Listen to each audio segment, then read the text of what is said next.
Welcome to our series, the 12 Dodekagram types, where we briefly discuss the 12 unique ways people worship based on Dodekagram, a spiritual tool for a digital world. In this video, I'm going to discuss the Naturalist. Did someone say Naturist? No, I definitely said Naturalist. False alarm, everybody. Let's go back to the trees.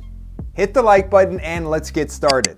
Naturalists are peace-loving, agreeable, but sometimes iconoclastic. Why would we worship God in some artificial building when it could be done in the great outdoors? What? You think the aroma of fresh mountain air is better than that funky basement smell in all churches? Naturalists derive energy from nature, wildlife, and being in creation. They like sand in their toes, fresh air in their lungs, and beautiful vistas in the horizon. As you might guess, the primary way naturalists connect with God is by being in nature. Drawing from creation itself, naturalists don't like unnatural environments and they bristle at things that are artificial or man-made. Speaking of which, why don't church sanctuaries have windows? I don't know. Otherwise, everyone would see what they're missing and leave. Naturalists who are spiritually minded may get completely drained when they go to church, but rejuvenated when hiking in the woods, sitting on the beach, or biking on a nature trail.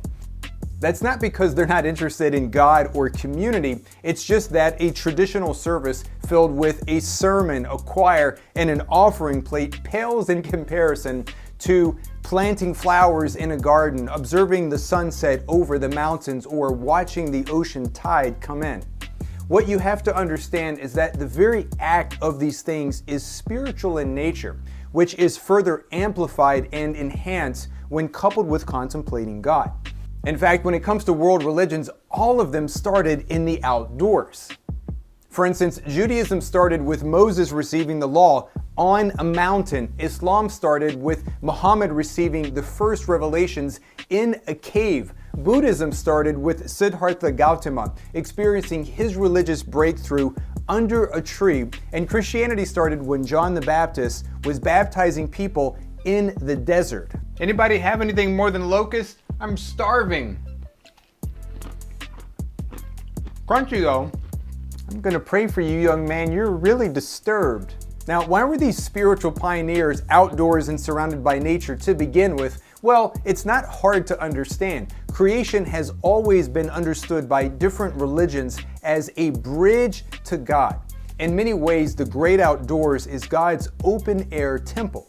When it comes to Christianity, there have been countless naturalist elements at play, with hundreds of verses in the Bible replete with images of fields, rivers, mountains, valleys, lakes, rocks, wildlife, and the joy that they bring.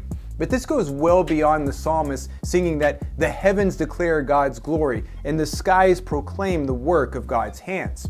Jesus performed the bulk of his ministry in nature. And as someone who leads groups to Israel all the time through Thomas Institute, we visit the outdoor places that Jesus loved to minister, such as the Sea of Galilee, the Jordan River, and the Mount of Beatitudes. Not surprisingly, in the history of Christianity, creation has played a crucial role in our spiritual lives, not least in the sacraments, where natural elements born out of the earth, like water, bread, wine, and olive oil, are converted into heavenly doctrines. Or if you want to test this theory, try baptizing someone at church without something made from the earth. Now, if you think you might be a naturalist, let me ask you a question. Are you more energized by spending a weekend in the city, attending museums, being in populated places, and moving at a quick pace? Or are you more energized by a weekend in nature, observing wildlife, stargazing at the night sky, and journaling by a stream? Regardless of how you answer this question, there's no doubt that the naturalist is one of the most common types on Dodekagram, even though most people don't even know that it's an option when worshiping God, since most churches cater to traditionalists, rationalists, and scripturalists. In conclusion, if you liked this video on the naturalist, please subscribe to our channel, hit the like button, and don't forget to take our free quiz at dodekagram.com. I'll see you in the next video in our series, the 12 Dodekagram types.